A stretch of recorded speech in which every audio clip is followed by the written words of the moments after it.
तो इसके पहले आपने एक चैप्टर पढ़ा था क्या, भौतिक जगत, जिसमें हमने आपको बताया था कि भौतिक जगत में क्या क्या चीजें सीखने को मिलेगा। वो सारी बातें मैंने भौतिक जगत में आपको बता दिया। ठीक, अब हम लोगों को भौतिक जगत के बाद जो अगला चैप्टर है फिजिक्स का, वो चैप्टर पढ़ना है भौतिक राशियों का मापन, मेजरिंग ऑफ फिजिकल क्वांटिटी, है ना, भौतिक राशियों का मापन। लेकिन उसके पहले हम लोगों को सबसे पहले समझना होगा कि भौतिक राशियां क्या है ना, भौतिक राशियां क्या हैं उसे समझ लें, तब जाकर के उसका मापन कर सकते हैं। तो भौतिक राशियां वे सभी राशियां जिन्हें एक नियत संख्या द्वारा व्यक्त किया जा सकता है, प्रत्यक्ष रूप से मापा जा सकता है, भौतिक राशियां कहलाती है ना। वे सभी राशियां जिसे आप एक संख्या द्वारा व्यक्त कर सकते हैं और प्रत्यक्ष रूप से माप सकते हैं, उन्हें भौतिक राशियां कहते हैं। एक अप्रत्यक्ष रूप से मापा जाता है और एक प्रत्यक्ष रूप से। जिनको भी आप प्रत्यक्ष रूप से माप सकते हैं वही क्या कहलाता है, भौतिक राशियां कहलाता। जैसे हम माप सकते हैं, लंबाई को माप सकते हैं, द्रव्यमान को माप सकते हैं और समय को माप सकते हैं, ये प्रत्यक्ष होते हैं। इनको आप द्रव्यमान को भी माप सकते हैं। जैसे आप देखे होंगे कि जब हम लोग कुछ सामान लेने जाते हैं, कहाँ पर, दुकान पर, जैसे कपड़ा लेने जाते हैं तो मीटर में मिलता है, रस्सी लेने जाते हैं तो मीटर में मिलता है ना। उसी वहीं आप जब चीनी या तेल या कोई अन्य सामग्री लेने जाते हैं तो किलो में, अर्थात द्रव्यमान जब भी लेते हैं तो किलो मिलता है। अब गुरु समय कहाँ लेने जाते हैं, नहीं, जब घर से निकलते हैं तो समय पक्का लग जाता है, और वहां से आते हैं तो कोई भी चीज, समय क्या है, रुकने वाला नहीं, तो समय भी लग जाता है। लेकिन आने जाने में जब आप घड़ी का टाइम देख रहे होते हैं तो आप उस टाइम समय आप देखते हैं कि मैं घर से 8 बजे अगर निकला था तो दुकान पर मैं कितने बजे पहुंचा, इसका मतलब आपने उस समय मापन किया समय का, है ना। तो बहुत सारी चीजें हैं जिसको आप क्या करते हैं, अपने दैनिक जीवन में उसको व्यक्त करते हैं, मापित करते हैं, है ना। तो भौतिक राशियों का मापन उसी प्रकार से है जिस प्रकार से आपकी दैनिक जीवन में होने वाली घटनाएं, है ना। आइए समझते हैं मापन में। सामान्य मापन घर पर भी होता है। हम लोग किसी को क्या करते हैं, दूध भी देते हैं, तो दूध देने के लिए अगर घर पर है तो बेचते हैं, तो लीटर से क्या करते हैं, धीरे धीरे लीटर में 1 लीटर 2 लीटर या पाव भर जो भी देना रहता है आप क्या करते हैं, दे देते हैं। वो भी एक तरह से क्या है, मापन है ना। घर बनाते हैं, कितना लंबाई कितना चौड़ाई का बनाना है, वो भी एक तरह से क्या करते हैं, माप करके ही बनाते हैं। कितना ऊंचा बनाना, वो भी क्या करते हैं, मापन करते हैं। ठीक है, तो हमारे दैनिक जीवन, जैसे आपको अपना कपड़ा अपने हिसाब का कपड़ा सिलवाना है तो उसका भी दर्जी क्या करता है, एक माप लेता है। ऐसा नहीं है कि कपड़ा देख चले आए, है ना, तो आप कपड़ा दे के चले आइए और आपके नाप का वो तैयार कर दिया। वही ना कहते हैं, अच्छा सिला दिया तूने मेरे कुर्ते का, नाप लिया मेरा सिल दिया बाप का। मतलब नाप हमारा हुआ और सिलाई किसकी हो गई, बाप की। पहन करके क्या लग रहे हैं, जोकर बन गए हैं। बात समझे। तो ऐसी सिलाई नहीं होगी, अगर ऐसी सिलाई हो गई तो मापन क्या है, बेकार है। मापन का मतलब आप जिस वे में गए उसी वे में आपका कपड़ा सिल करके तैयार करके दे दे, है ना। तो मापन हर जगह। आगे देखते हैं मापन में। कभी भी मापन किया जाता है तो मापन में 2 बातें जरूरी होती है ना। मापन में 2 बातें क्या जरूरी होती है, एक मात्रक की जरूरत पड़ती है ना, जिसे मानक मात्रक बोलते हैं, स्टैंडर्ड यूनिट।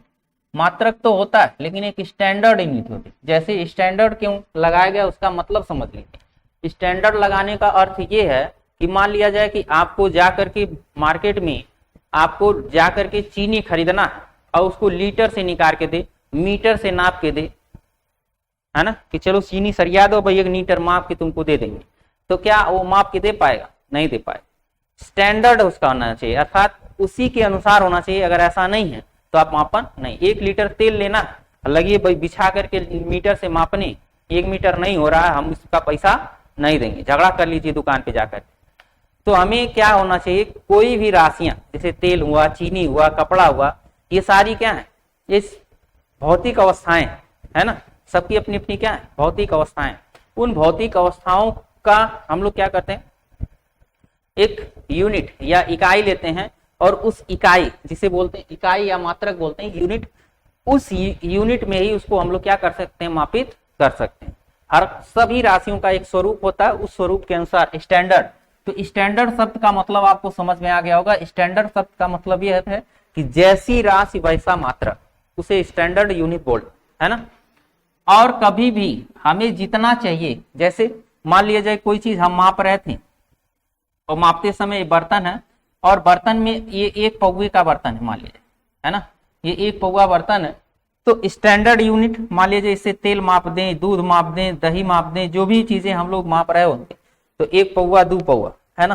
किसी को 1 पाव चाहिए मतलब 250 ml चाहिए, तो 1 बार मापते हैं, ठीक, उसके बाद 2 बार या 3 बार। तो हम लोग एक चीज जानते हैं, कोई भी जो शुरुआत होती है हम लोग 0 से शुरू करते हैं। अगर इसमें कुछ नहीं है तो 0 वैल्यू, मतलब अगर इस पौवा में कुछ नहीं है तो 0 ml, मतलब यहाँ पर जो संख्यात्मक स्वरूप है वो शून्य का। आप धीरे से डालें, हो सकता है पहले स्टार्ट होगा 1 ml, फिर 2 ml, फिर 3 ml, फिर 4 ml, और जैसे ही भर देंगे टोटल को भर देंगे तो ये 250 ml तैयार हो जाता है ना। 250 ml जब ये तैयार हुआ, मतलब ये शुरुआत तो 0 से हुआ, कुछ नहीं था तो 0 था, धीरे धीरे आपने बढ़ा दिया तो क्या हुआ, प्लस में बढ़ता इंक्रीज करता हुआ चला गया। जब ये इंक्रीज कर रहा है तो इसके पास कोई भी चीज हम मापते हैं तो 2 चीजें होती हैं, इसे बोलते हैं आंकिक मान या संख्यात्मक मान, है ना। इसको बोलते हैं आंकिक मान या संख्यात्मक मान, और इसको बोलते हैं मात्रक। तो कोई भी जो भौतिक राशि होती है, भौतिक राशि का जो मापित रूप होता है, माप जो होता है वो किसके बराबर होता है, भौतिक राशि का जो माप होता है वो संख्यात्मक मान या आंकिक मान, न्यूमेरिकल वैल्यू जिसे बोलते हैं, है ना, न्यूमेरिकल वैल्यू और किसके साथ, मात्रक के साथ होता है, न्यूमेरिकल वैल्यू और मात्रक के साथ होता है। जैसे हम कहीं रास्ते में जा रहे होते हैं, तो जब रास्ते में जाते हैं तो मान लीजिए हम कहते हैं 1 किलोमीटर चल लिए, 2 किलोमीटर चल लिए, या 1 मीटर चल लिए, 200 मीटर चल लिए, तो हम जब ये दूरियां ट्रेवल कर रहे होते हैं तो दूरियों में हमारे पास, जैसे मान लीजिए आप यहां से चल करके 5 किलोमीटर जाइए, 5 तो जा नहीं सकते, किलोमीटर जाएंगे, है ना। तो 5 एक तरह से क्या संख्यात्मक मान है और किलोमीटर स्टैंडर्ड यूनिट है। अगर मैं कहूं 5 लीटर चले जाइए, कहां चले जाइए, 5 लीटर दूर चले जाइए, हमसे जा पाएंगे, 5 लीटर दूर हमसे नहीं जा पाएंगे, कि चले जाएंगे, नहीं जाएंगे, 5 लीटर दूर नहीं जाएंगे। इसकी स्टैंडर्ड यूनिट होती है, अर्थात मानक मात्रक। अब ये नहीं है कि आपको कहना है कोई भी चीज, जब आप क्या करते हैं, किसी भौतिक राशि को कहीं आप व्यक्त कर रहे होते हैं, तो व्यक्त करते समय उस भौतिक राशि का एक स्टैंडर्ड होता है और उसी स्टैंडर्ड पर हम लोग क्या करते हैं, उसको व्यक्त करते हैं, तो वही कहलाता है मानक मात्रक। और स्टैंडर्ड यूनिट के साथ कितनी बार आप क्या करते हैं, उस चीज स्टैंडर्ड यूनिट को सम्मिलित कर रहे हो। जैसे 250 ml का अर्थ है कि ml को 0 से छोड़िए, ml को लगभग आपने 250 बार सम्मिलित कर लिया।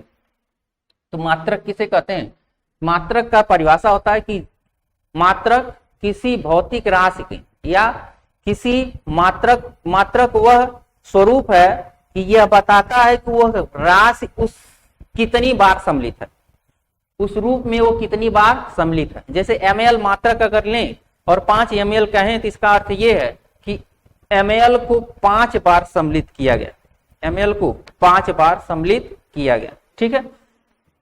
5 लीटर लिखें, अर्थात लीटर को, एक मात्रक हमारा लीटर, लीटर को 5 बार सम्मिलित किया गया। अगर आपने 5 किलोमीटर लिखा है, इसका मतलब किलोमीटर को 5 बार सम्मिलित किया गया है। बात समझे। तो हमें यहां समझ में आया कि मात्रक और संख्यात्मक मान।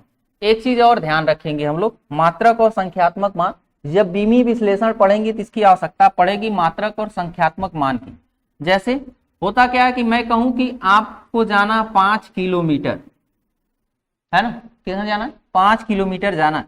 तो 5 किलोमीटर जाने के लिए हम फिर ये भी कह सकते हैं कि नहीं, अब 5 किलोमीटर नहीं, 5000 मीटर जाइए, 5000 मीटर जाइए, तभी भी वहीं पहुंचेंगे। 5 किलोमीटर जाएंगे तब वो उतना दूरी पहुंचेंगे। अब मैं कह रहा हूं नहीं, आप यहां से 5 लाख सेंटीमीटर जाइए, हमारे पास से आप 5 लाख सेंटीमीटर जाइए, तो 5 लाख सेंटीमीटर जाएंगे तब वो उतना पहुंचेंगे। 5000 मीटर जाएंगे तब वो उतना दूर पहुंचेंगे। 5 किलोमीटर जाएंगे तब वो उतना दूर पहुंचेंगे। तो कुल मिला कहने का मतलब ये है कि आप वहीं पहुंच रहे हैं। वहीं पहुंचने का मतलब ये है कि यहाँ एक न्यूमेरिकल वैल्यू और एक यूनिट है, यहाँ पर न्यूमेरिकल वैल्यू और एक क्या है, यूनिट है। यहाँ पर भी एक न्यूमेरिकल वैल्यू और एक क्या है, यूनिट है। यहाँ पर भी एक न्यूमेरिकल वैल्यू है और यहाँ पर एक क्या है, यूनिट है। लेकिन आप हर बार ये कह रहे हैं कि 5 किलोमीटर रहे चाहे 5000 मीटर रहे चाहे यहाँ पर देखिए क्या है, सैकड़ा, हजार, 10,000, लाख, 5 लाख सेंटीमीटर है ना, ये सब डिस्टेंस वही है। इसका मतलब पहला जो मात्रक और आंकिक मान है वो बराबर, दूसरा पद्धति और आंकिक मान, तीसरा पद्धति और आंकिक मान। मतलब हम ये कह सकते हैं कि यहां पर जैसे जैसे आंकिक मान बढ़ रहा है वैसे वैसे, जैसे जैसे आंकिक मान बढ़ रहा है वैसे वैसे इसका मात्रक जो है वो घट रहा है। तो कभी भी दो रेशियोज क्या होते हैं, बढ़ने और घटने का व्युत्क्रमानुपाती होता है। बढ़ने बढ़ने का, घटने घटने, एक साथ बढ़े एक साथ घटे, समानुपाती बोलते हैं। और यदि एक बढ़ रहा है एक घट रहा है तो उसको व्युत्क्रमानुपाती बोलते हैं। तो आगे हम लोग यूज करेंगे कि मात्रक या संख्यात्मक मान, ऐसा कहें कि संख्यात्मक मान जो होता है वो व्युत्क्रमानुपाती होता है किसके, मात्रक के। जैसे जैसे मात्रक बढ़ाएंगे संख्यात्मक मान घट जाएगा, मात्रक को बढ़ाएंगे संख्यात्मक मान घट जाएगा, है ना। अगर आप संख्यात्मक मान को बढ़ाएंगे तो मात्रक घट जाएगा। तो व्युत्क्रमानुपाती होता है, अर्थात व्युत्क्रम का संबंध होता है किसके बीच, संख्यात्मक मान और मात्रक के बीच किसका संबंध होता है, व्युत्क्रम का संबंध होता है। ठीक है, आगे बढ़ते हैं। ये सारी चीजें रही किसके बारे में, मात्रक और संख्यात्मक मान। अभी यहां पूछा जा रहा है मात्रक तथा संख्यात्मक मान में संबंध बताइए। मैंने अभी बताया, जैसे मान लिया जाए कि आपको कहां जाना, आपसे मैं कहूं 5 लीटर दूध ले लीजिए, ऐसे भी समझ लीजिए 5 लीटर दूध, कोई दिक्कत नहीं। 5 लीटर जब आप दूध ले रहे होंगे तो 5 लीटर की जगह मैं कहूं 5000 ml दूध ले लीजिए, 5000 ml दूध लीजिए। तो आप देख पा रहे होंगे यहां पर मात्रक है कौन, लीटर और ml। मात्रक मैंने परिभाषा बताया, मात्रक यह बताता है कि वह राशि उस रूप में कितनी बार सम्मिलित किया गया है। बात समझे। 50 लीटर का अर्थ, 5 लीटर का अर्थ यह है कि एक लीटर को, एक लीटर है तो लीटर को 5 बार सम्मिलित, 5000 ml का अर्थ है कि ml को 5000 बार सम्मिलित करके यह मात्रा बनाई है। ठीक, लेकिन यहां समझते हैं कि 5 लीटर हो चाहे 5000 लीटर, 5000 ml, 5 लीटर हो चाहे 5000 ml हो, दोनों वैल्यू सेम है। बात समझे। चाहे एक कहीं पर आप तौल में जाइए, 1 केजी चीनी लीजिए चाहे 1000 ग्राम चीनी लीजिए, बात एक ही होता। मेरे कहने का मतलब यहां पर है, आप देखेंगे कि जब भी भौतिक राशि होती है उसके पास, भौतिक राशि के पास मैंने बताया कि भौतिक राशियां को प्रत्यक्ष रूप से मापेंगे तो उसके पास एक संख्यात्मक मान होगा और गुणे मात्रक होगा, है ना, अर्थात न्यूमेरिकल वैल्यू और यूनिट होता है। संबंध क्या है, संबंध यही है कि जब ये मात्रा बढ़ रही होती, आंकिक मान बढ़ता है, तो आप देख पा रहे होंगे कि मात्रक छोटा होता जाता। मतलब ये जो संबंध है इन दोनों के बीच, इन दोनों के बीच जो संबंध है वो व्युत्क्रम का उल्टा हो रहा। अब इसको बढ़ाएंगे तो हाई घट जाएगा, है ना। तो इसीलिए कहा जाता है जो आंकिक मान होता है या संख्यात्मक मान होता है, आंकिक मान व्युत्क्रमानुपाती होता है 1/, मात्रक की, है ना। तो आंकिक मान व्युत्क्रमानुपाती होता है किसके, मात्रक की। आंकिक मान न्यूमेरिकल वैल्यू को अगर हम लोग रखें n से समझें, न्यूमेरिकल वैल्यू को क्या समझे, n समझें, तो n व्युत्क्रमानुपाती 1/u, है ना। इसी फार्मूले से हम लोगों को क्या मिल जाता है, n1u1 बराबर n2u2। ये फार्मूला हम लोग डायमेंशनल एनालिसिस, बीमी विश्लेषण में इसका प्रयोग करें। ठीक, तो ये क्या रहा, मात्रक तथा संख्यात्मक मान के बीच यही संबंध है। क्या पूछा कि आंकिक मान जो होता है मात्रक के व्युत्क्रमानुपाती होता है। यही डेफिनेशन यहां पर लिखेंगे। आगे देखते हैं। अब बात आती है कि जब हम लोग मापन कर रहे होते हैं तो किसका करते हैं। तो भौतिक राशियां 3 प्रकार की होती हैं। एक मूल राशि होती है एक व्युत्पन्न राशि होती है और एक पूरक राशि होती है। आइए समझते हैं इन तीनों राशियों का हम लोग मापन कैसे करेंगे। भौतिक राशियां तीन प्रकार की होती है, एक मूल राशि, व्युत्पन्न राशि और एक पूरक राशि, तीन राशियां होती हैं। तो तीनों राशियों के अपने अपने मात्रक होते हैं और उनको कैसे व्यक्त करते हैं उन्हीं को हम लोग समझते हैं। आइए, पहला है कि मूल राशि तथा मूल मात्रक क्या है। Fundamental quantity and fundamental unit. What is fundamental quantity and fundamental unit. देखिए फंडामेंटल क्या होता है, कभी भी कोई भी चीज जब हम लोग बना रहे होते हैं तो उसका एक यूनिट अर्थात एक छोटा इकाई होता है, उसी छोटे इकाई से बड़े रूप को हम बनाते हैं। जैसे एक पेन बनना है तो केमिस्ट्री में आप पढ़ेंगे तो केमिस्ट्री आप बताएगा कि ये एक पदार्थ है और पदार्थों का छोटा भाग परमाणु होता है, परमाणुओं का छोटा भाग परमाणु कण, इलेक्ट्रॉन, प्रोटॉन, न्यूट्रॉन होता है। तो एक इकाई होती है जो परमाणु का, जैसे मान लीजिए हाइड्रोजन की बात करें तो हाइड्रोजन परमाणु एक इकाई एस। उसी तरह से ऑक्सीजन की बात करें तो ऑक्सीजन परमाणु एक इकाई, उसके अंदर भी क्या है, परमाणु कण। हम क्या कर रहे हैं कि फिजिक्स की जितनी भौतिक राशियां बनी होंगी, बड़ी होंगी, है ना, बन करके बड़ी हुई होंगी, उसमें एक ऐसी राशि होगी जिससे वो तैयार होगी। जैसे कोई पौधा जब क्या होता है, विकास करता है, तो आम का एक, हम लोग आम के पौधा लगाने के लिए आम के एक फल से प्राप्त बीज को हम लोग अगर लगा दें तो उससे एक पौधा निकलता है ना, और इस पौधे से कुछ समय बाद आप देखेंगे बहुत सारे फल लग करके उत्पन्न हो जाते हैं। अर्थात ये जो रहा इसका मूल रूप रहा, और ये जो रहा यहां जो बना हुआ है ये व्युत्पन्न रहा, है ना, एक मूल रूप है व्युत्पन्न। उसी तरह से भौतिक राशियां जो बनी हुई है, जितनी भी भौतिक राशियां बनी हुई है वो डिपेंड करती हैं कि एक ऐसी राशि हो जहां से ये बन करके क्या हो, सारी तैयार। तो मूल राशि क्या होता है, मूल वे भौतिक राशियां जो अन्य राशियों से स्वतंत्र होती, अर्थात ये जो जड़ है इस पर नहीं डिपेंड करता, फल पर नहीं डिपेंड करता। पेड़ का जो जड़ है उसके फल पर डिपेंड नहीं करता, लेकिन फल इस जड़ पर डिपेंड करता है। जो पेड़ का फल है इसके जड़ पर डिपेंड या निर्भर नहीं करता, फल इसके जड़ पर निर्भर करता, लेकिन जड़ जो है फल पर निर्भर नहीं करता। बात समझे, वही चीज है, यहीं से डेफिनेशन बन जाता है कि भौतिक राशियां वे भौतिक राशियां जो अन्य राशियों से, अन्य का मतलब व्युत्पन्न राशियों से ना स्वतंत्र होती हैं, जिन्हें व्यक्त करने के लिए अन्य भौतिक राशियों की आवश्यकता नहीं होती है, जिनको व्यक्त करने के लिए हमें अन्य भौतिक राशियों की आवश्यकता न हो, उन्हें हम मूल राशियां कहते हैं। और मूल राशियों को व्यक्त करने के लिए या उपयोग में लाए गए मात्रक को मूल मात्रक कहते हैं। तो हम लोग दो चीजें पढ़ ली कि मूल राशियों और मूल मात्रक। वे भौतिक राशियां जिनको व्यक्त करने के लिए हमें अन्य भौतिक राशियों की आवश्यकता नहीं होती, अर्थात ये स्वतंत्र होते हैं, उन्हें मूल राशियां कहते हैं। और मूल राशियों के जो मात्रक होते हैं उन्हें हम मूल मात्रक कहते हैं। ठीक, अब आगे समझते हैं। ये भी जो मात्रक होते हैं पूर्णतः एक दूसरे स्वतंत्र होते हैं। जिस तरह से मूल राशियां स्वतंत्र हैं, उनके मात्रक भी एक दूसरे से क्या होते हैं, स्वतंत्र होते हैं, तथा इन्हें परस्पर एक दूसरे से परिवर्तित अथवा एक दूसरे से संबंधित नहीं किया जा सकता। मतलब जैसे मीटर को किलोग्राम से, सेकेंड से, केल्विन से नहीं संबंधित किया जा सकता एक दूसरे में, अर्थात मीटर को किलोग्राम में, किलोग्राम को मीटर में आप बदल नहीं सकते। मेरे कहने का मतलब क्या है कि हमारे पास जो भौतिक राशियां हैं, कौन सी भौतिक राशियां हैं, हमारे पास जो भौतिक राशियां कुल मिला के 7 भौतिक राशियां मूल राशियां होती, कुल 7 भौतिक राशियां होती।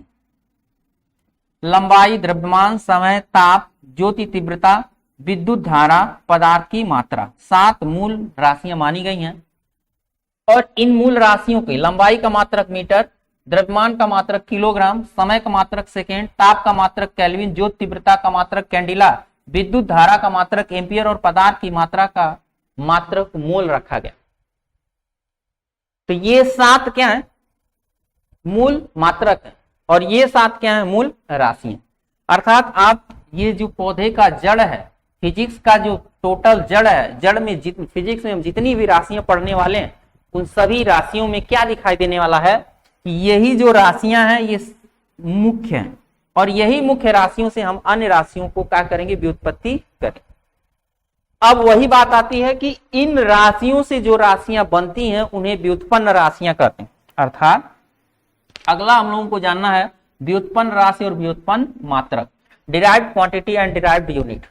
डिराइव्ड क्वांटिटी, डिराइव्ड यूनिट क्या है कि वे भौतिक राशियां जिन्हें हम लोग किससे बनाते हैं, मूल राशियों की सहायता से बनाते हैं, उन्हें व्युत्पन्न राशियां कहते हैं और इनके मात्रकों को व्युत्पन्न मात्रक कहते हैं। वे भौतिक राशियां जिन्हें मूल राशियों की सहायता से बनाते हैं उन्हें मूल राशियों की सहायता से बनाते हैं उन्हें व्युत्पन्न राशियां कहते हैं और इनके मात्रकों को मूल मात्रक कहते हैं। जैसे समझिएगा बात को कि हम सबसे छोटा जो भौतिक राशि बनाते हैं वो क्षेत्रफल ही बनाते हैं और क्षेत्रफल डिपेंड करता है लंबाई गुणे चौड़ाई।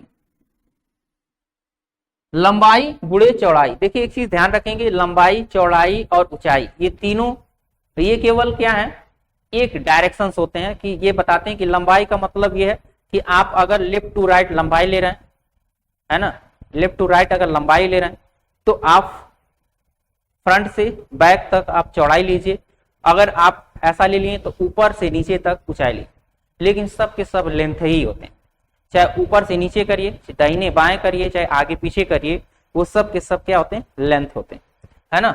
और लेंथ का मतलब लंबाई ही माने जाते हैं। तो लंबाई जो होता है और चौड़ाई ये भी मूल राशि और ये भी मूल राशि।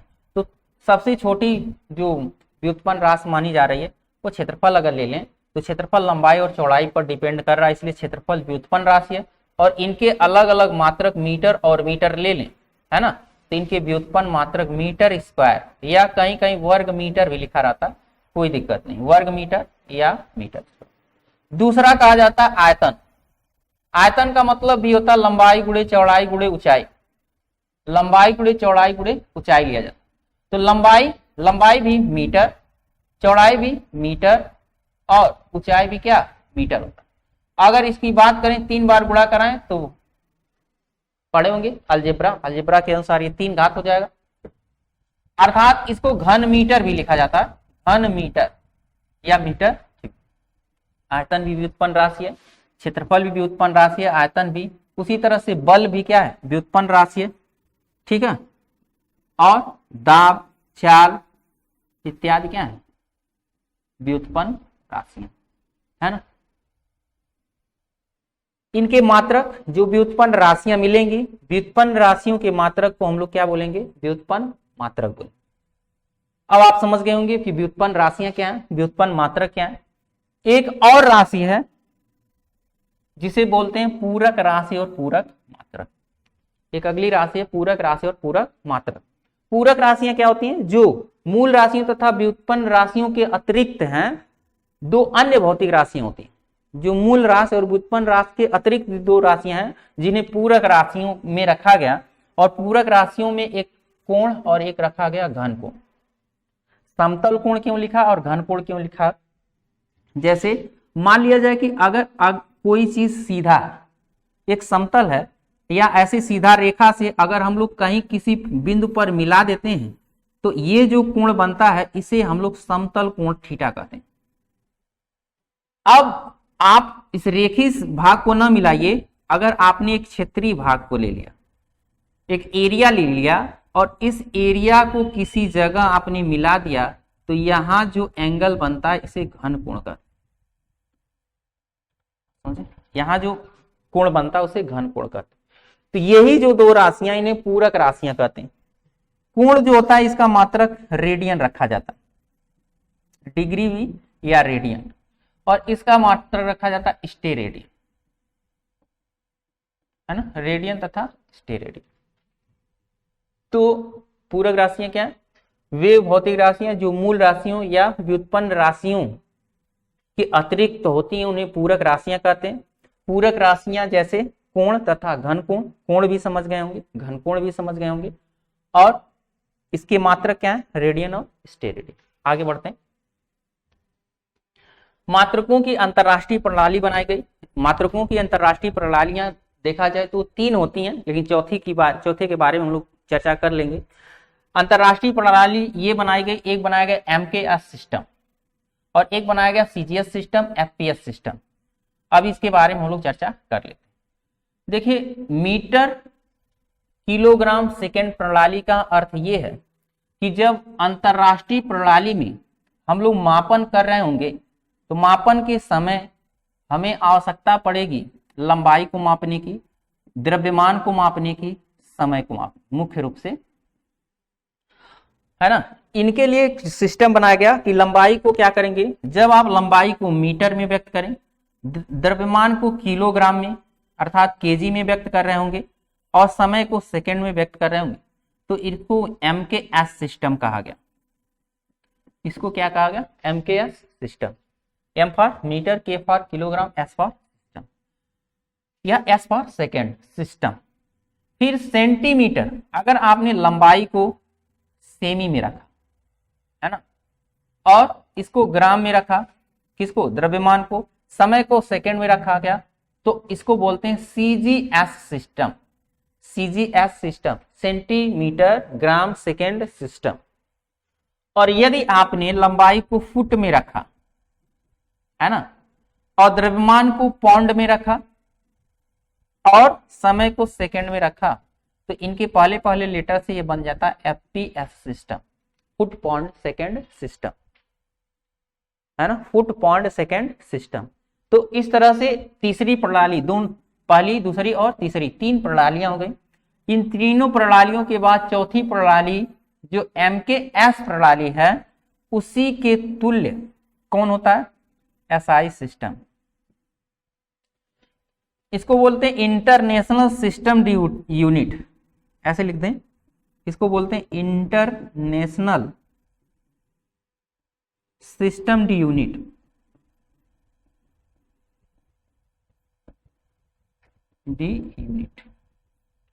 यह एक सम्मेलन 1971 में जब किया गया, उसी सम्मेलन में सभी देशों का एक सम्मेलन था। सम्मेलन में क्या होता है, निर्णय लिया जाता है किसको किस रूप में व्यक्त किया जाए। जैसे मान लिया जाए हम लोग क्या करते हैं, कोई चीज जब खरीद रहे होते हैं तो अन्य देशों में या अपने देशों में जब कोई चीज खरीदारी होती है, तो आपने कहा कि जब तक मात्रक की आवश्यकता है, जब तक आप सही स्टैंडर्ड मात्रक किसी चीज का नहीं जान रहे होंगे, तब तक उसको आप खरीद या बेच या आदान प्रदान करने में क्या होगी, कठिनाई होगी। तो आदान प्रदान करने के लिए ऐसे सिस्टम विकसित किए गए, उस सिस्टम पर चल करके हम वस्तुओं का विनिमय आसानी से कर पाते हैं। बिना सिस्टम के कोई भी विनिमय आसानी से नहीं हो सकता, है ना।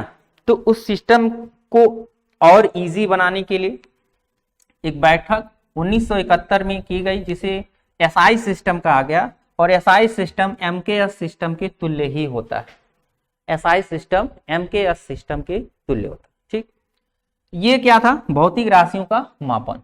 आप समझ गए होंगे कि भौतिक राशियों के मापन का जो पद्धति, उसकी आवश्यकता क्यों है। इसकी आवश्यकता इसलिए है क्योंकि हम लोग बहुत सारे ऐसे वस्तुओं को क्या करते हैं, आपस में आदान प्रदान करते हैं, खरीद क्रय विक्रय करते हैं, या कुछ भी आपस में करें, क्रय विक्रय न करें, लेन देन कर रहे होंगे, तो वस्तुओं के मापन की या मात्रा को या लंबाई को हमें या समय को उसको किसी रूप में परिवर्तित करना होगा। और जब वो स्टैंडर्ड रूप में वो परिवर्तित हो जाएगा, एक मानक रूप में, तो हमेशा वो क्या करेगा, वो विनिमय को आसान कर देगा। या साथ साथ बहुत सी ऐसी घटनाएं हैं जिसके परिप्रेक्ष्य में हम देखते हैं। जैसे हम कोई घटना समय के परिप्रेक्ष्य में देखते हैं, है ना। जैसे मान लीजिए कोई काम कर रहे हैं और आपको ये स्कूल भी जाना, तो क्या होता है कि देखिए स्कूल जो चलता है, मान लीजिए घड़ी नहीं रहती और आपको कोचिंग या स्कूल जाना रहता, तो क्या करते, घड़ी बन बनाई के, तो समय का निर्धारण नहीं हो पाता। हम आ जाते हैं किसी और समय पे, आप आते हैं कभी किसी और समय से, हम कहवा नहीं करते। दिन रात होना बंद हो जाए, पहली बात समझिए, समय में दिन रात होना बंद हो जाए, घड़ी रहवा नहीं करे। हम आएंगे किसी और समय से, आप आएंगे किसी और समय से, एक दूसरे से मुलाकात कभी नहीं होगी, तो कक्षाएं संचालित नहीं हो पाएंगी। या तो हम सबके घर घूम के पकड़ के लेके आए, तब पढ़ाना शुरू करें कि चलो अब हम पढ़ाने जा रहे हैं। लेकिन इस समय के परिप्रेक्ष्य में जब आपके पास भी घड़ी है, वही घड़ी मेरे पास भी है, मैं भी वहीं पहुंचता हूं, आप भी उस टाइम पे पहुंच जाते हैं, तो आपने समय का क्या किया, उपयोग किया, एक सिस्टम का आपने उपयोग किया। और उस सिस्टम के उपयोग से आप समय से स्कूल जा पाते हैं, समय से किसी यात्रा पे जा पाते हैं और समय से किसी काम को पूरा कर पाते हैं, है ना। तो हमें सिस्टम की आवश्यकता है, बिना सिस्टम के कोई भी कार्य सरल या सरल या ऐसा कहें कि ढंग से हो सकता है। अगर वो सिस्टम नहीं है तो ढंग से आप कर नहीं सकते। आगे बढ़ते हैं। मास्टर सिस्टम जो था उस सिस्टम को आपने देख लिया, आगे देखते हैं। आगे जरूरत पड़ेगी हमें लंबाई के मात्रक की। क्वेश्चन जब सॉल्व कर रहे होंगे तो क्वेश्चन सॉल्व करते समय कहीं कहीं लंबाई को, हम तो मीटर ही जानते हैं मेन मात्रक, लेकिन माइक्रोन भी होगा। तो 1 माइक्रोन बराबर होता है 10⁻⁻6 मीटर, याद रखेंगे। 1 नैनोमीटर बराबर होता है 10⁻⁹ मीटर, और 1 एंगस्ट्रॉम बराबर होता है 10⁻10 मीटर, क्योंकि लंबाई का मुख्य मात्रक मीटर है। और 1 फर्मी बराबर होता है 10⁻- फर्मी -12 मीटर, है ना, सॉरी 1 फर्मी है ना। 1 पिकोमीटर बराबर होता है 10⁻12 मीटर, ठीक। और 1 फर्मी लिखवाए थे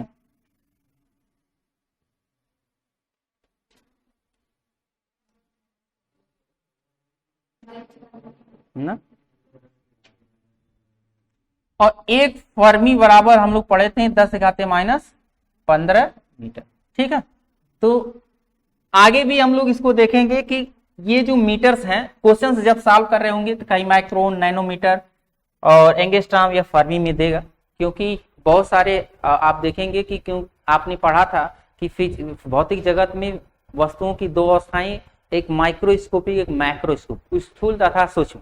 जब वस्तुएं सूक्ष्म हो जाती हैं, जैसे छोटे छोटे जीवाणु, विषाणु, तो उनका मापन हम लोग किस में करते हैं? माइक्रोन, नैनोमीटर, एंगस्ट्रॉम और फर्मी में करते हैं। और जब वस्तुएं बड़ी हैं तो कोई बात नहीं, आप मीटर में कर लीजिए, मीटर किलोमीटर में कर लीजिए। तो स्थूल और सूक्ष्म होता है, इसलिए इसकी आवश्यकता पड़ती है कि वो वस्तु स्थूल है अथवा सूक्ष्म है। तो हमें ऐसे भी मात्रक जानने होंगे जो सूक्ष्म के लिए भी प्रयोग कर लें, और ऐसे भी मात्रक जानना होगा जो स्थूल के लिए भी हम लोग क्या करें? प्रयोग कर सकें। आगे देखते हैं। जैसे क्वेश्चन कर रहा है, प्रकाश के किसी रंग की तरंगदैर्घ्य 6400 एंगस्ट्रॉम है। रंग की तरंगदैर्घ्य आगे पढ़ेंगे हम लोग, तरंगदैर्घ्य को लैम्डा से प्रदर्शित करते हैं। तो 6400 एंगस्ट्रॉम है, इसको मीटर और माइक्रोन में व्यक्त कीजिए। तो आपको मैंने बताया कि 1 एंगस्ट्रॉम लैम्डा इक्वल टू प्रकाश की तरंगदैर्घ्य 6400 है, तो इस कोई दिक्कत नहीं, इसको 6.4 गुणे 10⁻4 एंगस्ट्रॉम लिख लीजिए, है ना। आगे दशमलव यहां से यहां लाएंगे तो पॉजिटिव धनात्मक घात आएगा, इसको हम बताएंगे कोटि तथा कोटिमान। मीटर में चेंज करना है तो अभी आपने पढ़ा, इसको एंगस्ट्रॉम को गुणे 1 मीटर लिख लेते, 1 एंगस्ट्रॉम। और 1 एंगस्ट्रॉम की वैल्यू अभी मैंने आपको बताया था, 00 की वैल्यू कोई नहीं होती, इसको हटा सकते हैं। 1 एंगस्ट्रॉम को लिख सकते हैं 10⁻10 मीटर होता है। -10 और 4 जोड़ेंगे तो -6 बचेगा, तो आएगा 6.4 गुणे 10⁻6 मीटर। ये प्रकाश की तरंगदैर्घ्य किसमें चेंज हो गई? मीटर में। और आपको मैंने अभी बताया था कि 1 मीटर जो होता है, 1 माइक्रोन बराबर 10⁻6 मीटर होता है, और 1 मीटर बराबर 10⁻6 माइक्रोन होता है। आप अगर इसको 1 मीटर समझते हैं तो 6.4 गुणे 10⁻6 में 1 मीटर बराबर 10⁻6 माइक्रोन का गुणा कराएंगे तो 6 से 6 कैंसिल हो जाएगा, तो 6.4 क्या? माइक्रोन। तो ये एक आंसर माइक्रोन में आ गया, एक आंसर आपका मीटर में भी आ गया, और दिया किसमें था? एंगस्ट्रॉम में। तो आवश्यकता कभी भी होती है कि मात्रकों का परिवर्तन, तो आप मात्रकों का परिवर्तन है, हमारा एक चीज ध्यान रखिएगा, होता क्या? कंफ्यूजन क्रिएट करता है। कभी भी मात्रक दिया रहे तो उस मात्रक को एक समझिएगा, और एक की रेस्पेक्ट में वैल्यू आप जान रहे होते हैं, उसको उठा के रख दीजिएगा। मैंने इसको एंगस्ट्रॉम इतना लिखा था, लेकिन मैंने इसको 1 एंगस्ट्रॉम समझा और 1 एंगस्ट्रॉम की जगह 10⁻10 मीटर रख दिया, अपने आप आ जाए। अब इसको 1 मीटर समझिए, इसको आंकिक वैल्यू रहने दीजिए, गुणे 1 मीटर अगर समझेंगे तो 1 मीटर की जगह पर 10⁻6 माइक्रोन होता है, फार्मूला से रख देंगे, घात जोड़ेंगे, 0 घात आएगा, उससे कोई प्रभाव नहीं, 1 हो जाएगा, तो ये माइक्रोन में चेंज हो जाएगा। ठीक, आगे देखते हैं। दूरी के और भी मात्रक हैं, दूरी के अन्य मात्रक क्या है? एक है खगोलीय मात्रक। खगोलीय मात्रक क्या आता है? जिसको बोलते हैं एस्ट्रोनॉमिकल यूनिट, और 1 एस्ट्रोनॉमिकल यूनिट बराबर 1.496 गुणे 10⁻11। आगे हम लोग पढ़ेंगे सार्थक अंक, जिसमें हम लोग सीखेंगे कि ये जो वैल्यू होती है 4, 9, 6, एक ये देगा, तो ये कुल मिलाकर के बगल वाले को हम लोग क्या करेंगे, दशमलव की शुद्धतम स्थान तक लिखने के लिए हम लोग एक बाएं या बाएं तरफ दे देते हैं। जब वो 5 या 5 से बड़ी हो वैल्यू, तो ये हो जाएगा 1.5 गुणे 10⁻11 मीटर। एक एस्ट्रोनॉमिकल यूनिट बराबर 1.5 गुणे 10⁻11 मीटर हो जाए। और कभी पूछेगा आपको प्रकाश वर्ष क्या होता है, दूरी का मात्रक होता है प्रकाश वर्ष, लंबाई का बहुत बड़ा मात्रक या दूरी का बहुत बड़ा मात्रक होता है। और प्रकाश वर्ष को आकाशीय पिंड की दूरियां जैसे पृथ्वी से अन्य ग्रह, नक्षत्र, तारों व उनकी आपस की दूरी आदि को व्यक्त करने के लिए प्रयोग में लाया जाता है। किसको प्रयोग में लाया जाता है? प्रकाश वर्ष को। लेकिन दूरी का सबसे बड़ा मात्रक पारसेक होता है, इसको ध्यान रखेंगे। दूरी का सबसे बड़ा मात्रक पारसेक होता है, और सबसे बड़ा मात्रक अगर पारसेक है तो एक पारसेक बराबर 3.26 गुणे 3.26 प्रकाश वर्ष, अर्थात प्रकाश वर्ष से भी बड़ा मात्रक पारसेक रखा जाता है। और एक पारसेक बराबर माना जाता है 3.26 गुणे 10 के घाते कुछ नहीं प्रकाश वर्ष। ठीक, आगे देखते हैं। कुछ और भी मात्रक आपसे मिलने वाले हैं। मात्रक कौन से मिलने वाले हैं? 10 की घात के रूप में, जैसे कहीं पर मिलेगा योटा, जेटा, एक्सा, पेटा, टेरा, गीटा, मेगा, किलो, हेक्टो, डेका। कभी भी डेका देगा, डेका का मतलब होता है 10⁻1, हेक्टो का मतलब 2, किलो का मतलब 3 घात, मेगा का मतलब 6 घात, गीगा का मतलब 9 घात, टेरा का मतलब 12, पेटा का मतलब 15, एक्सा का मतलब 18, जेटा का मतलब 21 और योटा का मतलब 24, है ना। अगर इस तरह की वैल्यू है, चेंज करना हो डेका में, हेक्टो में, किलो में, है ना, मेगा में, जैसे लिखा रहा है किसी यंत्र का या ऐसा कहा जाए कि इस बिजली आपूर्ति के केंद्र का जो सामर्थ्य है वो 5 मेगावाट है या 5000 मेगावाट है, ऐसा कहा जाए तो मेगा का अर्थ होता है 5 गुणे मेगा हटा देंगे तो मेगा का अर्थ होता है 10�6 वाट। ऐसा चेंज करने के लिए हमें इसकी आवश्यकता पड़ती है। किसका? Deca, hecto, kilo, mega, giga, tera, peta, exa, zetta, है ना, और योटा, इसकी आवश्यकता पड़ती। आगे देख सकते हैं।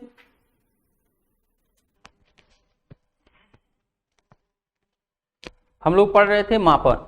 मापन में मैंने आपको सिखाया था कि राशियां क्या हैं, भौतिक राशि क्या है, भौतिक राशियों में राशियां कितने प्रकार की हैं आपने पढ़ा, मूल राशियां, व्युत्पन्न राशियां और पूरक राशियां, है ना। अब भौतिक राशियों में जो भी राशियां होती हैं उनका हम लोग मापन कर रहे थे, मेजरिंग कर रहे थे।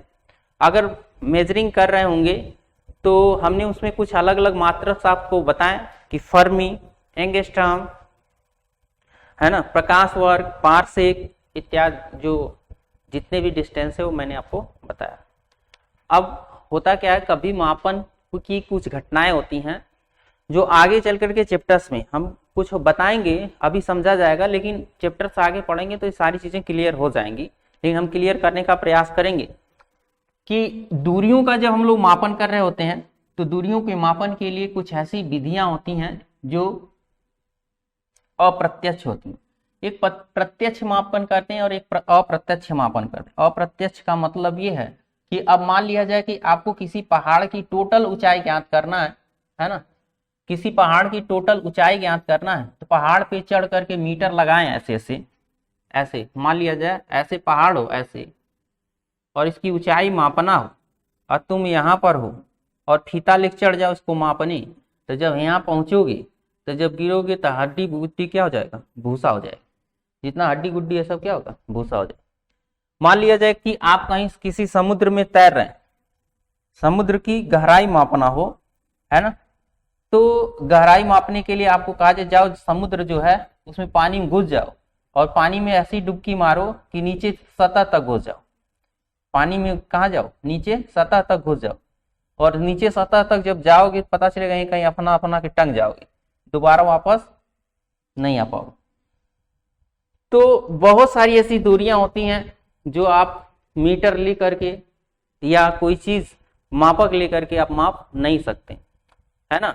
अब ऐसा नहीं है कि यहाँ से सूर्य की दूरी, यहाँ से चंद्रमा तक की दूरी बताई गई होगी। तो कोई व्यक्ति रहा होगा, जैसे खेत नापते हैं, खेत की तुम्हारा कितना हेक्टेयर खेत है, तो तुम क्या करते हो, तुरंत यहीं पर मापक वाला ले आते हो और उस हेक्टेयर को नापने के लिए अपना नाप लेते हो, कितना लंबाई कितना चौड़ाई। तुम्हारे घर की लंबाई चौड़ाई कितनी है, वो क्या किसी चीज कोई मानक बनाते हो फुट या गज का, उस मानक से पता कर लेते हो कितनी लंबाई चौड़ाई। ये प्रत्यक्ष होता है। लेकिन कुछ ऐसी दूरियां होती हैं जिसे आप मापने के लिए मीटर को लेकर के नाप के नहीं माप सकते, बहुत कठिन है मापना, लेकिन उसको आसान बनाया गया, मापन से उसको आसान बना दिया गया कि आप कैसे माप सकते हैं वो समझते हैं हम लोग। तो मापन की हम लोग सीखने जा रहे हैं अप्रत्यक्ष विधि। जैसे उसमें से अप्रत्यक्ष विधि में सबसे पहली विधि क्या है, प्रतिध्वनि विधि होती है। प्रतिध्वनि विधि क्या है इसको समझते हैं। जैसे प्रतिध्वनि किसे कहते हैं, इको। इको का मतलब कहीं जाइए बंद कमरे में बोलिए और बोलने के बाद पुनः वो ध्वनि आपको सुनाई दे, उसको प्रतिध्वनि बोलते हैं। ध्वनि को निकालिए दोबारा आपको सुनाई दे, है ना, बार बार सुनाई दे, ये क्या है, प्रतिध्वनि बोलते हैं, इसको प्रतिध्वनि बोलते हैं। आप देखते होंगे बहुत सारे मूवीज में या कोई भी धारावाहिक में कोई भी ध्वनि होती है कई बार सुनाई जाती है, कई बार सुनाई जाती है, तो एक तरह से क्या है, प्रतिध्वनि। प्रतिध्वनि कब सुनाई देता है, बात समझते हैं। जैसे कभी भी कोई, मान लिया जाए कि यहां पर कोई व्यक्ति है, जब बोल रहा होता है इससे ध्वनि निकलती है। बोलने वाले व्यक्ति से जो ध्वनि निकलती है वो ध्वनि का संचरण होता है, और संचरण होकर के मान लिया जाए कि किसी ऐसे स्थान पर जाके टकराए जो बहुत ऊंचा हो, और यहां ये जाकर के टकरा दो, ये निकलने वाली ध्वनि यहां से चले, है ना, और जाके यहां टकराए और टकरा करके पुनः आए, तो जो जाने वाली ध्वनि है और पुनः आने वाली को क्या बोलते हैं, प्रतिध्वनि बोलते हैं। होता क्या है, डिस्टेंस पता करना होता है कि इसकी दूरी हमें अभी पर हम लोग ऊंचाई भी देखेंगे दूरी भी देखेंगे, तो अभी हम लोग डिस्टेंस देख रहे हैं, कहीं गहराई नापना होगा, कहीं पर दूरी नापना होगा, कहीं पर ऊंचाई नापना होगा, है ना। तो लंबाई चौड़ाई और ऊंचाई, लंबाई ज्ञात करना है तो क्या करें, तो लंबाई ज्ञात करने का एक मेथड है कि प्रतिध्वनि मेथड जिसे बोलते हैं, कि जब कोई प्रेक्षक किसी दृढ़ अवरोध, ये एक तरह से दृढ़ अवरोध, ये दीवार भी हो सकता है पहाड़ी भी हो सकता है, के सामने खड़े होकर ध्वनि स्रोत से ध्वनि उत्पन्न कर, खुद बोले या ध्वनि स्रोत लगाए और उससे ध्वनि उत्पन्न कर दे, और ये ध्वनि अवरोध परावर्तित होकर प्रेक्षक या श्रोता, इसको श्रोता बोलते हैं, जो सुनेगा ये श्रोता भी होगा, यही प्रेक्षक भी होगा, ऑब्जर्वर होगा, तब पहुंचती है। तो इस प्रकार श्रोता मूल ध्वनि के कुछ समांतराल पश्चात परावर्तित ध्वनि सुनता, मूल ध्वनि ये गई थी और दोबारा ये सुन रहा है, इस परिवर्तित ध्वनि को प्रतिध्वनि कहते हैं। यदि आप इस प्रतिध्वनि को समझना चाहते हैं तो एक बड़े हाल में या गहरे कुएं में जाकर के मुंह पर ताली बजाएं, कुएं के मुख पर, कुआं जो है वहां ताली बजाइए, या हाल में ही ताली बजाइए या कुछ बोलिए, तो हमें कुछ देर बाद वो ध्वनि सुनाई देती है। तो इस तरह से वो क्या होती है, प्रतिध्वनि। प्रतिध्वनि विधि के द्वारा किसी सुदूर स्थित पहाड़ी की दूरी कैसे ज्ञात करते हैं, देखिए एक फॉर्मूला हम लोग पढ़ेंगे, क्या, दूरी बराबर चाल गुणे समय, दूरी बराबर चाल गुणे समय, है ना। तो यहां पर जो डिस्टेंस है, अगर यहां से यहां तक का डिस्टेंस d मान लिया जाए, तो दूरी जो ध्वनि तय करेगी, है ना, तो ध्वनि की चाल हमें पता होता है, ध्वनि की चाल पता होता है v और t, ध्वनि की चाल y में ध्वनि की चाल 332 मीटर प्रति सेकेंड माना जाता है ना। और डिस्टेंस मान लेते हैं, एक डिस्टेंस एक बार जाएगा फिर आएगा, टोटल 2d डिस्टेंस तय कर लेगा।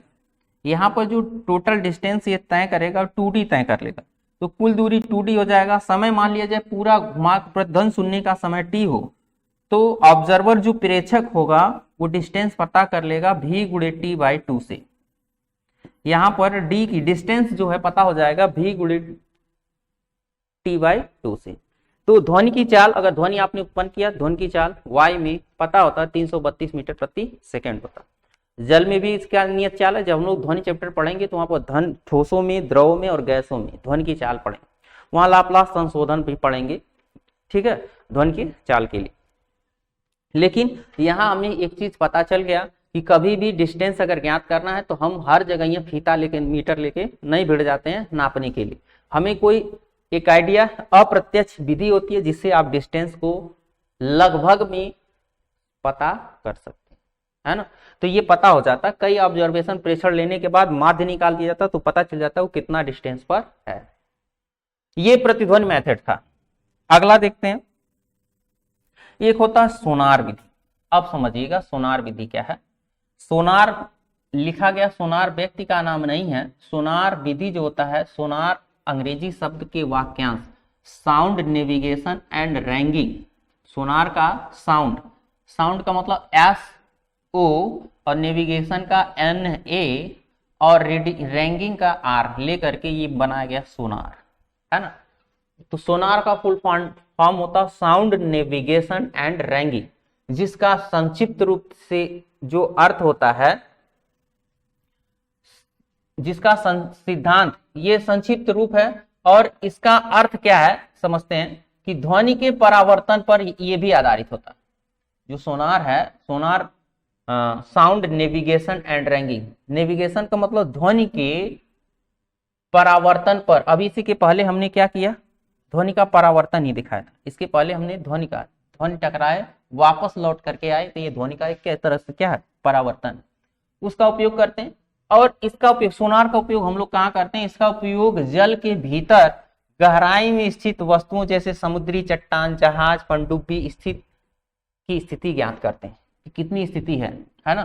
तो जैसे कहा जाता है ना कि आप देखेंगे कभी कभी न्यूज में आता है कि अरे वो क्या बोलते हैं कि पाकिस्तान का, न्यूज वाले चिल्लाते पाकिस्तान का पनडुब्बी भारतीय सीमा में घुसा है। कैसे पता चल गया, भारतीय, वो तो नीचे चल रहा है, आंख से थोड़ी देखते हैं। तो होता क्या है कि वो इसका उपयोग करते हैं, किसका, सोनार का उपयोग भी कर सकते हैं। वो क्या करता है कि वो जो आपका जो सैटेलाइट होता है या पनडुब्बी होती है, उसको पता तब चल पाती है कि सामने कौन है कौन नहीं है। पनडुब्बी को कैसे पता चले कि आगे चट्टान है। जैसे बहुत बड़ी बड़ी जहाजें चलती हैं, जब जैसे आप सुने होंगे एक घटना घटी थी जिसमें बताया गया कौन सी जहाज थी जो डूब गई, सबसे बड़ी जहाज टाइटेनिक, है ना। टाइटेनिक जहाज जो थी वो सबसे बड़ी जहाज थी, बहुत लोगों को लेकर के यात्रा पर निकली थी, लेकिन किसी चट्टान से टकरा जाने के कारण कहा जाता है वो टूट करके 2 खंडों में टूट गई और वहां उस पर उपस्थित बहुत सारे व्यक्ति मर गए, कुछ बच भी गए। वो टूटती नहीं, जरा उसमें एक चीज जो सिस्टम था, उस सिस्टम में अगर प्रयोग किया गया होता, कौन सा, दरअसल वहां पर यह कहा था कि पता तो चला लेकिन इतना समय नहीं था कि जहाज को रोक लिया जाए। जैसे हमारे पास कार जब चलाते हैं या 4 व्हीलर चलाते हैं तो ब्रेक होता है, तुरंत इमरजेंसी ब्रेक लगाइए और तेजी से रोक लीजिए। अब आधुनिक जहाजों में ऐसा बन गया है ना, कि इमरजेंसी ब्रेक के लिए कुछ सिस्टम लगाते हैं कि जल्दी से जहाज को हम रोक पाए। लेकिन जब जहाजें चल रही होंगी, पानी वाली जहाजें, तो उस पर ऐसा ब्रेक नहीं होता कि मार दीजिए, पहिया है, घर्षण होगा, जल्दी से वो रुक जाएगा। वो तो पक्का कुछ ना कुछ डिस्टेंस तय करेगा तब वह रुकेगा। तो जब तक वो अपना ब्रेक लगाते हैं तब तक वो जाकर के पहाड़ से क्या हुआ, टकरा चुका था, है ना।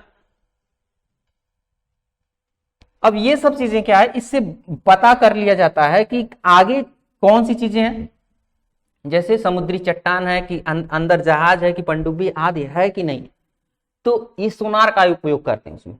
वो भी साउंड नेविगेशन, मतलब कोई भी चीज चलती है ना तो ध्वनि छोड़ती है।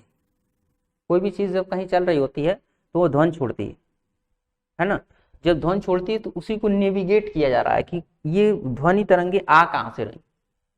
अपनी ध्वनि तरंगे छोड़ा जाता है और वो टकरा करके आती। जब ध्वनि तरंगों को छोड़ा जाता है तो किसी अवरोध से ये टकराएंगे। अगर आगे कोई अवरोध है तो यहां जाकर के ये ध्वनि तरंगे टकराएंगे और टकरा करके वापस आएंगे, है ना। तो टकरा करके जब आपको पता चल जाता है कि मेरे जो ध्वनि जा रहा है वो ध्वनि आगे टकरा करके वापस आ रहा है, तो कोई ना कोई अवरोध है, ठीक।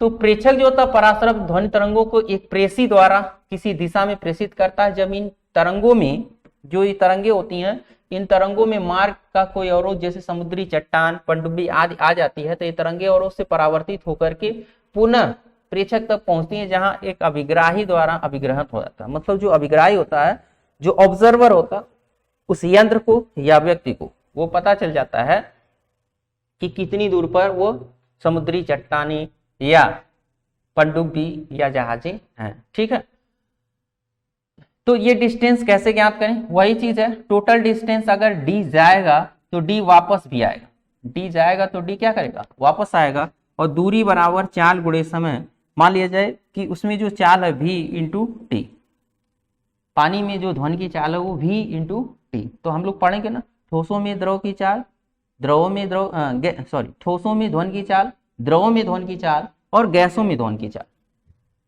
है ना। जब इसको पढ़ेंगे तो हमने वायु में बता भी दिया, इसका भी होता है। द्रव कैसा है, उसमें अलग अलग होता है, जल में भी अलग होता है। तो यहां से हम लोग डिस्टेंस पता कर लेंगे कितनी दूरी है, तो v गुणे टी बाई, वहां कुछ करना नहीं तो ध्वनि की तो चाल पता ही रहती है, द्रव की, और टाइम कितना ले रहा है तो टाइम भी तुरंत बताता, कितना जल्दी से वो वापस आ रहा है, आने जाने में क्या समय लगा रहा है, उस समय जो पता चलता है, तो पता चल जाता है इसमें रखने पर कि कितने डिस्टेंस पर है वो, है ना, चट्टान या पनडुब्बी जहाजें।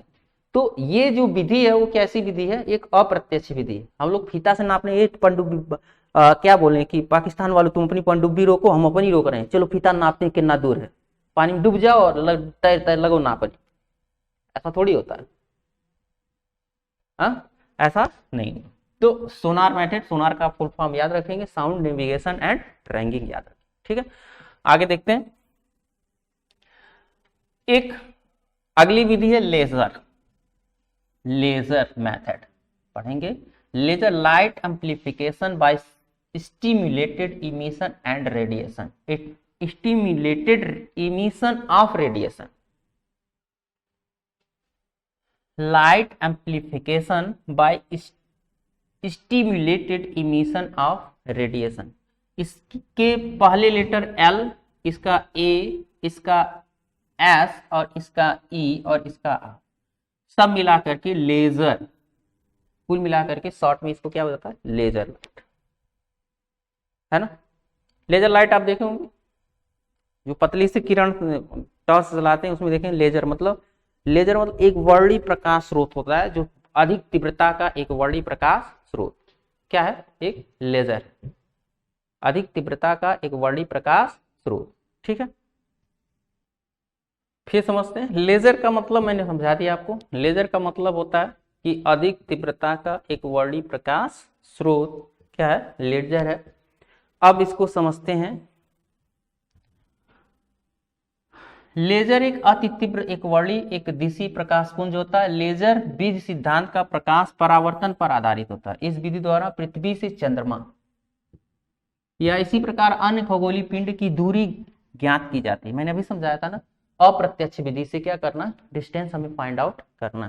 तो कैसे पता चलता है कि पृथ्वी से चंद्रमा की दूरी क्या है, पृथ्वी से सूर्य की दूरी क्या है? इस विधि में एक लेजर पुंज पृथ्वी से चंद्रमा की ओर प्रेषित किया जाता है तथा चंद्रमा से परावर्तित पुंज पृथ्वी पर प्राप्त किया जाता है। अब सोच लीजिए, हम लोग लेजर का उपयोग यही करते हैं, लेकिन जो प्रयोग करने वाले लोग हैं, एक लेजर बीम को, जैसे सूर्य से प्रकाश किरणें यहाँ तक आ जाती हैं, उसी तरह से वो क्या करते हैं, इतना तीव्र लेजर लाइट को इतना तीव्र बनाएंगे कि वो चंद्रमा तक पहुंच जाए और परावर्तित होकर के वापस भी आए। तो जब परावर्तित होंगी, मान लीजिए ये पृथ्वी और ये चंद्रमा, और यहाँ से लेजर लाइट यहाँ तक जाएगा फिर वापस आएगा, तो दूरी बराबर चाल गुणे समय। दूरी टोटल जाना d और आना d, चाल v गुणे t। तो डिस्टेंस जो पता चल जाएगा वो v जो होता है, प्रकाश की चाल c रखा जाता है, तो डिस्टेंस जो है c गुणे t बाई 2।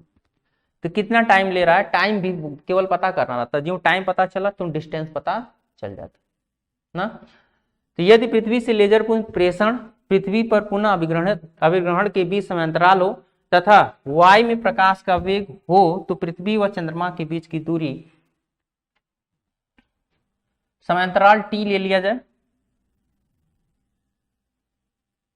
तथा वायु में प्रकाश का वेग c ले लें, तो चंद्रमा और पृथ्वी के बीच की दूरी जो है d = c × t/2। c प्रकाश की चाल जो निर्धारित है 3 × 10⁸ ऐसा रख करके हम उनके बीच की दूरी को ज्ञात कर सकते हैं। तो ये कौन सी विधि हुई? अप्रत्यक्ष विधि हुई, है ना। आगे देखते हैं। अब समझते हैं हमारी जो अगली विधि है वो रडार विधि है, रडार मेथड। और रडार भी नाम सुने होंगे, रडार पर आ गए, रडार पर आ गए। रडार क्या होता है समझिएगा। रडार का जो फुल फॉर्म है radio detection and ragging. Radar जो है रेडियो डिटेक्शन एंड रैंगिंग से बना है, जिसमें रडार में RA, इसका D, एंड का A और इसका मिला करके रडार बनाया गया। रेडियो डिटेक्शन शॉर्ट फॉर्म बनाया गया, रेडियो डिटेक्शन एंड रैंगिंग, है ना। ये क्या एक ऐसी युक्ति है जिसका उपयोग पृथ्वी से किसी आकाश में उड़ते वायुयान की स्थिति पता लगाने में किया जाता है। रडार विधि रेडियो तरंगों के परावर्तन पर आधारित होती है। सीखेंगे हम लोग तरंग, है ना, कि तरंगे कौन कौन सी होती हैं। ठीक, तरंगों के बारे में हम लोग सीखेंगे। जो तरंगे होती हैं उसमें एक प्रकार की तरंग होती है रेडियो तरंगे, और रेडियो तरंगों के परावर्तन पर ही ऐसे भी जो रडार होते हैं कि जैसे मान लीजिए जो भी वायुयान चलते हैं तो चलते हुए वायुयान इसी बेस पर चलते हैं। उनको हवा में ही नहीं पता, जब वो उड़ जाएंगे तो उनको ये थोड़ी पता रहता कौन सा स्टेशन कहाँ, तो वो क्या करते हैं इन्हीं तरंगों के संपर्क में रहते हैं, है ना। वायुयान वैसे तो कहाँ उड़ते हैं? आयन मंडल में, समताप मंडल में जाके उड़ते हैं। समताप मंडल में जब वायुयान उड़ रहे होते हैं तो आपको पृथ्वी के लोकेशंस का पता नहीं चलेगा, लेकिन लोकेशन को पता करने के लिए ये सब क्या करते हैं लोग, किस लोकेशन में किस रडार पर कहाँ हमें जाना है, तो रडार जो होता है वो उसी रडार से वो क्या करते हैं एक दूसरे से संपर्कित होते हैं और आपस में सूचना का आदान प्रदान करते हैं।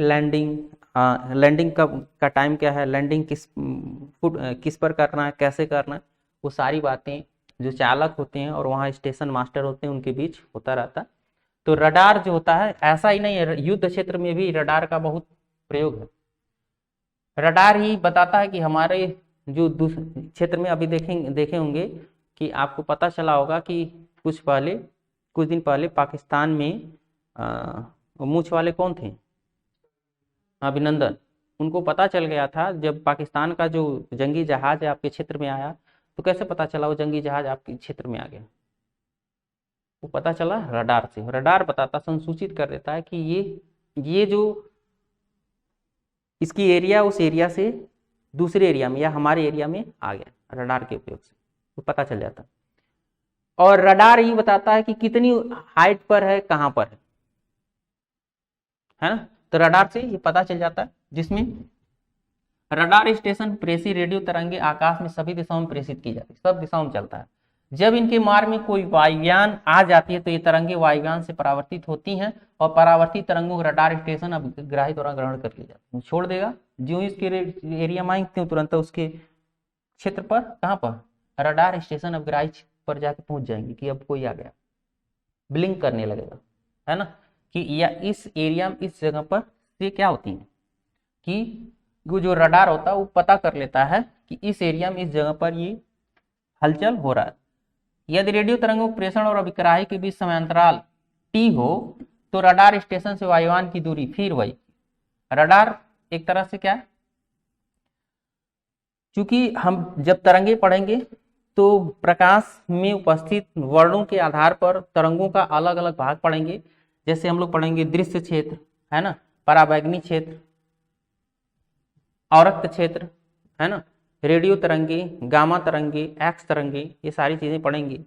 लेकिन इसमें जो इनकी अपनी चालें होती हैं 3 × 10⁸ मीटर प्रति सेकेंड लिया जाता है, तो जो उसमें भी रडार है उसका चाल पता होता है, कितना समय लगाया आने जाने में, जो समय लगा रहा होगा खाली रखना रहता है, टाइम कैलकुलेट करना रहता है, और जो ही टाइम कैलकुलेट होता है वो पता चल जाता है कितना देर में वो सिग्नल दे रहा है या हलचल कर रहा है, पता चल जाता है कि इतना डिस्टेंस पर है ना।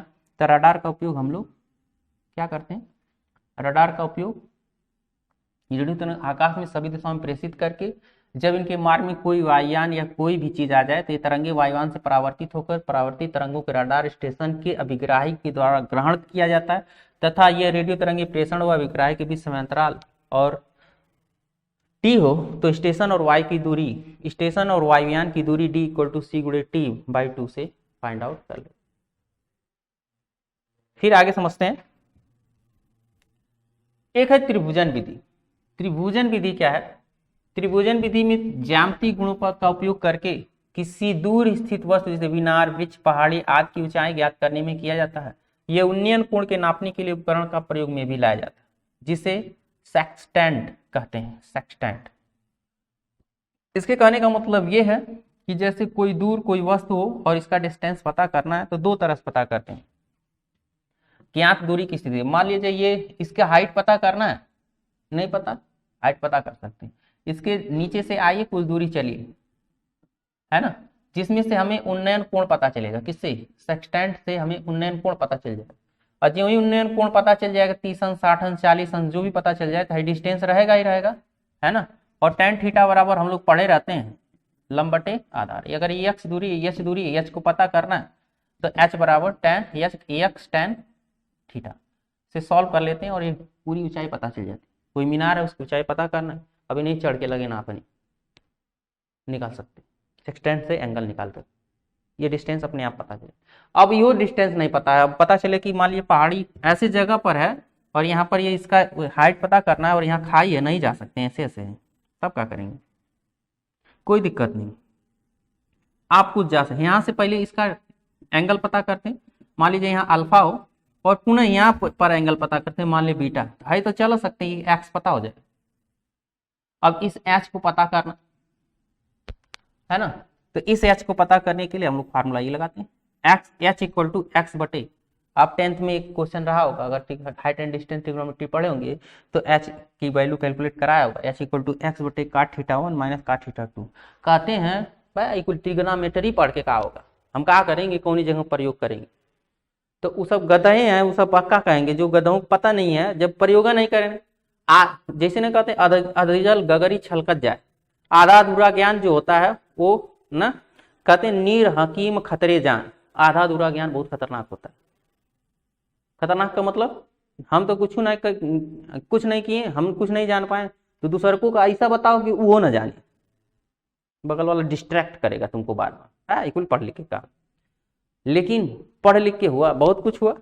अब ये देखो, अगर आप कहते हैं कि ट्रिग्नोमेट्री पढ़ के क्या करेंगे, तब देखो इसके हाइट को कैलकुलेट करने के लिए वही ट्रिग्नोमेट्री या काम कर, और जो नहीं पढ़े उनका दो फीता थमा दो, कह दो चलो वो जो टावर है, कौन सा टावर है दुबई में, बुर्ज खलीफा, चलो चढ़ के नापो, मर जाएंगे वही दिन में जो चढ़ेंगे त्यों। बुर्ज खलीफा नपवा दो उनको, कह दो चलो मीटर पड़े हो ना, इसे नापो, पास हो जाए। तब उस गधे को समझाओ, आओ तुम जब तक चढ़ के नापोगे या तो मरे जाओगे, दुनिया में रहो जियो, आओ हम तुमको समझाते हैं कैसे नापना है। तब उसको समझाओ कि चलो भाई जो हमारा सेक्सटेंट है इसको पकड़ो और इसका एंगल पता करो और डिस्टेंस पता करो, पता चल जाए। अब उसी तरह से हम लोग क्या करते हैं, अज्ञात दूरी पर स्थित वस्तुओं की ऊंचाई भी ज्ञात कर लेते। अब ये डिस्टेंसों नहीं पता है, नहीं गुरुजी हम बगलिया में नहीं जा पाएंगे, चला तब कहेगा चलो अच्छा बुर्ज खलीफा बता दिए, हम लिया चलते हैं माउंट एवरेस्ट पर चलो, अब बताओ तो माउंट एवरेस्ट की ऊंचाई कितना, कहो ठीक है जहाँ समथर वहाँ आओ, वहाँ लिया क्या हो माउंट एवरेस्ट, तो दूरों से दिखाई देगा, एंगल पता करो फिर पता करो, और ये कहो कुछ दूर चलो, दूर एंगल पता करो, दूर एंगल पता करके ला के फार्मूला रख दो, बता दो ये डिस्टेंस होगा, पास हो जाए, इससे पता चल जाएगा वो डिस्टेंस कितना। तो इस तरह से आपका मापन चैप्टर खत्म हुआ। मापन चैप्टर में बहुत सारी बातें थी, मैंने आपको बता दिया, कुछ छोड़ दिया था पढ़ाते समय, लेकिन अब बता दिया आपको वीडियो के समय। अगला चैप्टर भी है जिसको हम लोग पढ़ें, तो थोड़ा देर रुकिए।